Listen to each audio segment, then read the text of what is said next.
Seria para quê? Se você tomasse, seria para deputado federal, é isso? A tendência seria, sim, seria ser um pré-candidato. Executivo não te interessa, algo assim. A Câmara dos Deputados. Por que a Câmara dos Deputados? Porque é onde passa as leis, né? Porque é onde passa as leis, é onde você precisa mudança. E por que não o Senado? Porque Senado tem Álvaro Dias lá no Podemos, o Paraná, que vota tudo dentro da pauta de corrupção. Cara, eu não tô saindo para ser Zoma Zero, para tirar um cara que é bom. Eu tô saindo para tentar fazer a mudança e levar muitos caras bons e fazer um movimento de mudança, um movimento de invasão de onde a gente tem o maior problema hoje, que é a Câmara. Então, a ideia seria, se for fazer esse passo, né, seria de buscar algo nessa direção, de construir algo maior, de construir um projeto para que a gente possa invadir o Congresso e buscar mudar essa realidade. Claro que sozinho eu não vou conseguir, mas com engajamento, com a ajuda das pessoas, a gente pode juntos mudar essa realidade. Da hora. Agora tu tem o Moro aí do teu lado, né? Ele vai sair como presidente, ó. Candidato a presidente. Pelo Podemos, é Podemos? Pelo Podemos, Pelo Podemos também. Então, e vocês estão em contato? Vocês vão se ajudar? Vai rolar essa colaboração? Então, ele sempre defendeu e defende essa pauta muito forte em que eu acredito, que é a pauta de transformação que eu quero ver no país, que eu acho que a gente precisa levar para o país. Então, existe uma identidade aí de pauta. Ele, claro, que está pensando em um projeto de executivo que pode influenciar essa causa de corrupção de diferentes modos. Por exemplo, a escolha dos ministros do Supremo. Né? A escolha dos ministros do Supremo, a gente precisa de pessoas comprometidas com a pauta de corrupção. E não que vão lá e entre e façam o contrário. Né? Então, se a gente reclama do Supremo e quer mudar, a gente precisa de um presidente que coloque lá pessoas em que a gente possa confiar que vão ter uma postura muito firme de combate à corrupção. Claro que eu escutei, né? O que me estimulou a tomar essa reflexão nesse momento foi ver que pode existir um movimento maior. Ver que a gente pode retomar essa pauta e lembrar que a ferida está aberta, o tumor está lá. E a gente precisa fazer um tratamento sistêmico contra esse câncer metastasiado, esse câncer sistêmico que é a corrupção brasileira. A gente precisa tratar esse problema com base em políticas públicas, a gente precisa qualificar o debate, qualificar o parlamento. Eu vejo, quando você mencionou as pesquisas, um grande apoio da sociedade à Lava Jato. Gente, não é apoio a Deltan, não é apoio a Moro, é apoio a uma causa. Eu não quero que as pessoas olhem pra mim. Cara, eu tenho chulé, cara. A minha esposa sabe dos meus problemas, entendeu? Ninguém é perfeito. Agora, a causa é boa. E a gente precisa de pessoas que lutem por essa causa. A gente não pode... não existem heróis que vão mudar o país. Se existe herói, é você. É o brasileiro que vai se unir e vai lutar sacrificialmente por uma mudança de realidade maior. Que vai lutar pelos seus filhos, pelas pessoas que mais ama. Então, eu não acho que a gente deva pessoalizar. Claro. Acho que a gente deva ver quais são as causas mais importantes para o nosso país. E que pessoas têm condição de avançar essa causa, independentemente até da visão partidária, porque isso tem que ser uma causa das pessoas que gostam de qualquer linha ideológica, de qualquer partido. Claro, eu pergunto mais porque, vocês têm uma relação, trabalharam juntos e tal. Vocês são amigos, vocês conversam. Qual é a relação com o Sérgio Moro? Monark, sabe que as pessoas especularam, os caras são próximos. Sabe quantas vezes eu fui à casa do Sérgio Moro durante a Lava Jato? Nenhuma. Quantas vezes ele foi à minha casa? Nenhuma. Eu casei nesse período. Sabe se ele foi no meu casamento? Não foi, não convidei. Não foi nenhuma festa dele de aniversário, da esposa dele, não foi as minhas festas de aniversário. A gente tinha uma relação de respeito, uma relação profissional de respeito. Eu achava ele um super juiz, um cara ponta firme. Não só eu, todo mundo que trabalhava lá, todos os procuradores, todos os policiais, acho o cara competente, dedicado, eficiente na administração, porque o cara pode ser muito bom de direito, mas péssimo administrador. Os casos não rodam, não são rápidos, pode não ser pragmático, pode não ter visão do que vai acontecer, visão do todo. E esse cara reuniu uma série de qualidades. Então, eu sempre tive uma admiração por ele. Acredito que sempre foi recíproco também, porque a gente sabe quem se especializa em determinadas matérias, trabalha com elas as diferentes instituições. Por exemplo, quando eu tinha um caso que eu queria conversar com alguém na polícia, eu ia falar com a Érica, que era quem coordenava a Lava Jato. Quando ela tinha um caso que ela queria conversar com alguém no Ministério Público, ela vinha falar comigo, ainda que o caso não estivesse comigo, ia me convidar para trabalhar. Quem vai poder ajudar no cenário das pessoas honestas, digamos assim. Entende quem às vezes tem mais conhecimento, mais experiência num caso, quem tem uma maior liberdade de tempo, está disposto às vezes a ir além do trabalho diário, das 8 horas diárias, né? Quem tem condições de se dedicar mais, tem aquela pegada, tem aquele ânimo, né? E eu acho que essa pegada e esse caso avançou muito para as pessoas terem um senso de propósito muito firme. A nossa equipe ali tinha 60 pessoas, todo mundo trabalhando com um senso de propósito, sabe? Mas vocês não estão conversando agora? Oi? Agora, hoje em dia vocês não conversam? Porque eu pergunto porque eu acho que é importante, entendeu? Vocês são candidatos que são similares, vai. Dentro do espectro político aí, caso você decida realmente ser candidato. Mas vocês são similares, vocês defendem as mesmas coisas, dá pra né, perceber. Eu acho que seria interessante pra vocês, já que vocês estão indo pra esse cenário aí, vocês conversarem, né? Monark, acho que é uma tendência, mas se a gente conversou aí, sei lá, 8 vezes desde que ele saiu do judiciário, eu acho bastante, sabe? Acho que foram poucas vezes. Entendi. Antes a gente tinha conversa sobre o quê? Sobre os casos, sobre os processos, sempre dentro daquela linha que eu falei. A gente tinha um limite que era a busca da justiça e da verdade, dos valores da justiça e da verdade. Busca da celeridade. É legítimo o juiz falar, cara, acelera esse caso aí? Cara, é legítimo, pode despachar o Ministério Público para que se manifeste prioridade, o caso envolve milhões, poderia despachar, ele pode falar, dizer, cara, agiliza esse caso aí, ele está buscando o valor da justiça, eu também concordo com isso, não vejo nada de errado nisso.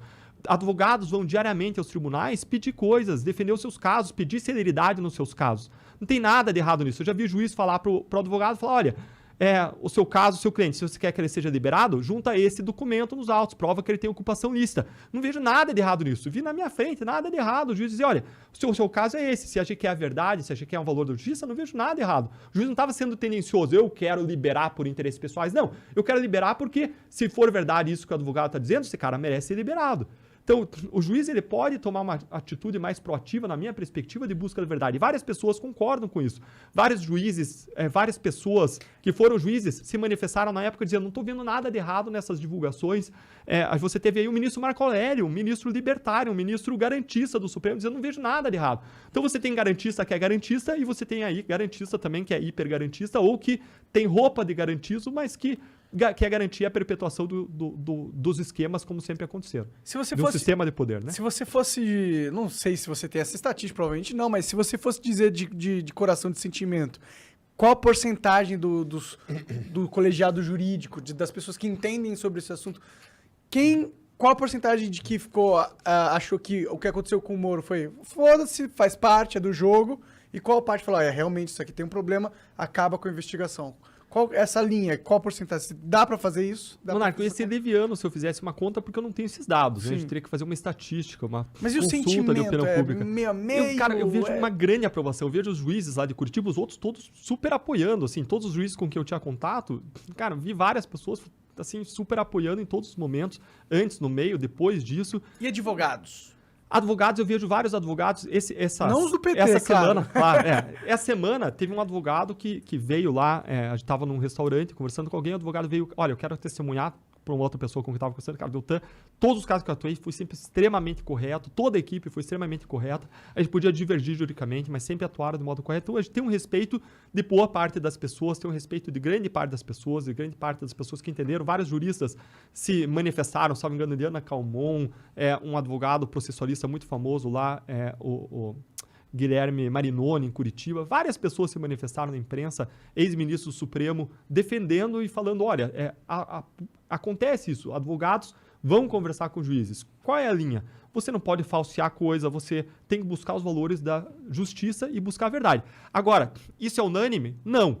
Quem está do outro lado é porque quer sacanear? Tem gente que sim, tem gente que não, tem gente que discorda, mas como eu falei, direito não é matemática. A questão é uma visão jurídica legítima? Só que 50% pode pensar de um lado, 50% do outro? Agora, foi ultrapassada alguma linha clara da lei? Não, jamais isso aconteceu. Tanto que ninguém foi processado nesse sentido. Tanto que nenhum erro anulou qualquer investigação e processo com base em qualquer dessas coisas que tenham sido divulgadas, quando provas ilícitas podem ser usadas mesmo em favor do réu. Então, não... A gente pode ter errado em algum momento, como eu disse antes, sim, mas jamais buscando ultrapassar uma linha da lei. A gente pode ter errado no sentido de fazer algo de um modo pior do que poderia ter sido feito. Poderíamos ter feito melhor? Claro que poderíamos ter feito melhor. Desbravamos, era uma novidade, agora a gente alcançou o que ninguém nunca alcançou. E o que eu vejo é esse povo que fica se preocupando com filigranas, esse povo coando uma agulha e engolindo um camelo. Em vez de reclamar, não vejo esse povo reclamando que o Supremo Tribunal Federal não fez a sua parte ainda e não julgou os grandes corruptos envolvidos na Lava Jato. Ou então esse esquema era uma grande mentira, porque todo mundo que a gente processou na primeira instância envolvia também pessoas poderosas que têm foro privilegiado e que devem ser responsabilizados. E por que eles não estão sendo responsabilizados? Essa é a questão. A gente precisa de uma atuação lá firme, de investigação profunda, como acontece em primeira instância, só que lá o sistema é todo engessado, é feito para não funcionar. Teve o desrecebimento da denúncia do quadrilhão do PP, eu nunca vi um desrecebimento de denúncia. Não sei se vocês acompanharam isso, Como mas não sei nem o que é cara, isso. Assim, como é que funciona um processo? O Ministério Público coleta provas... Essa denúncia, mas na real não recebi não. Deixa quieto, olha, volta. Cara, você num processo, você faz uma investigação, você coleta provas, aí você faz uma acusação formal contra alguém. Essa acusação formal é chamada de denúncia. Então, tem dois sentidos de denúncia. Uma denúncia é a denúncia que a pessoa vai lá, fui na polícia fazer uma denúncia. Esse não é o sentido técnico de denúncia, esse é o sentido leigo de denúncia. Entendi. O cara foi lá reclamar de alguma coisa. Entendi. Mas existe o sentido técnico, que é a acusação formal apresentada perante o juiz. E para começar o processo, essa acusação ela tem que ser avaliada pelo juiz ou pelo tribunal, que diz, olha, tem provas suficientes para a gente começar um processo. E nesse momento, a dúvida favorece a sociedade. O que quer dizer que se você tiver dúvida, você instaura o processo. Lá no final do processo, na hora de julgar, condenar ou absolver, se você tiver de dúvida, você absolve. Mas no momento de começar o processo, se você tiver dúvida, você favorece a sociedade e você começa o processo. Então, lá no Supremo Tribunal Federal foram feitas várias acusações e várias não foram recebidas com o argumento de que não tinha prova de corroboração. Ou seja, você tinha a palavra do delator e você não teria prova confirmando. Agora, em vários desses casos, ficaram vencidos, por exemplo, o ministro Fachin, a ministra Carmen Lúcia ou o ministro Celso, dizendo, não, tem várias provas de corroboração. Tinha caso que tinha vídeo gravado da reunião do pagamento da propina. E alguns ministros falaram que não tinha prova de corroboração. Caralho! Num dos casos, foi recebida a denúncia em relação ao quadrilhão do PP, que era o esquema de propinas envolvendo o Partido Progressista. E aí, teve uma mudança de composição do tribunal, entrou Cássio Nunes Marques no lugar de Celso de Mello. E aí, o que eles fizeram? Depois de começar o processo ter sido recebido, eles reavaliaram o recebimento da denúncia envolvendo o PP, que agora tem pessoas em altas posições de poder, e eles desreceberam a denúncia. A gente nunca viu isso acontecer. Peraí, se eles instauraram o processo é porque tem fundamento para você seguir. E lembrem que a dúvida favorece a sociedade nesse momento, e não o réu. Lá no final que vai favorecer o réu. E aí o Ministério Público teria a oportunidade de apresentar uma série de provas ao longo do processo.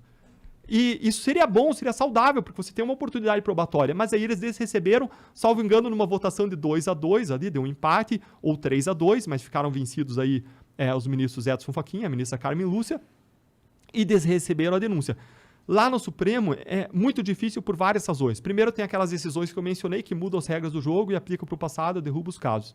Em segundo lugar, eles exigem muito mais do que é necessário para dar começo a uma acusação criminal, para dar uma quebra de sigilo bancário, fiscal. Em terceiro lugar, tudo é muito moroso. Como eu mencionei antes, um recebimento de denúncia, que é esse ato de começo do processo, demora 5 dias na primeira instância. Quando demora isso, lá demora 600 dias. O ministro Barroso disse que isso é um escândalo. Casos que estavam lá no Supremo e que desceram para nós, sabe quanto tempo demorou para descer para nós, para ser remetido para nós em tempos de internet? Demorou 6 meses. Um caso que veio para Curitiba e 1 ano, um caso que foi para o Rio de Janeiro.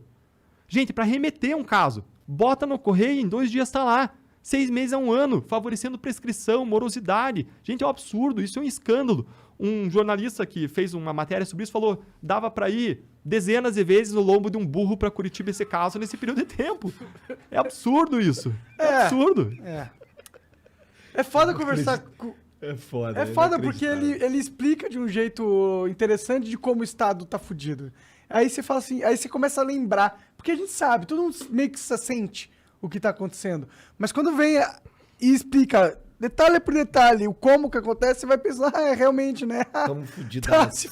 Fudeu, mano. Cara, mas veja que isso não é ruim, a gente saber isso. Não, é ótimo. Porque é o caminho para transformação. O primeiro passo para saber para solucionar o problema é admitir que nós temos o problema. Exatamente, é você conhecer e ter dados. O Brasil tem muito de política pública do achismo. Minha opinião é essa. Tá bom, com base em que dados? Quais são os dados? Quais são as evidências? A gente tem que migrar para o que eles chamam de política pública com base em evidências. Você tem que ter dados da realidade, tem que conhecer os problemas com números, com informação. Se você vai tomar uma decisão aqui no Flow, de expandir os seus quadros, o que você vai fazer? Você vai fazer conta, meu amigo. Você vai olhar currículo. Cara, você não tá olhando... Você não tá... Alguma empresa séria é assim que funciona.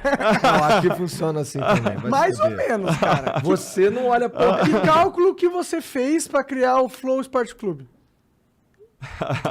Que cálculo que você fez? Eu já tinha toda Você não fez porra de cálculo nenhum, filha da puta. Tu foi no feeling, tu confiou. A gente não usa cálculo pra tomar decisões aqui, cara. Não, mas algumas decisões sim. As decisões de financeiro é no cálculo. Porque é isso que importa de verdade. Mas tem decisões que a gente não. Eu discordo de certa forma. Pra criar o Flow Sport Clube eu já tinha tudo. Claro, eu concordo que os dados e os cálculos são importantes, mas tem uma coisa que é mais importante do que isso, que é a questão moral, é a questão de direcionamento, entendeu? Pra que importa você ter dados pra caralho se você não sabe o que você faz com eles? Ou pra que os dados vão apontar, entendeu?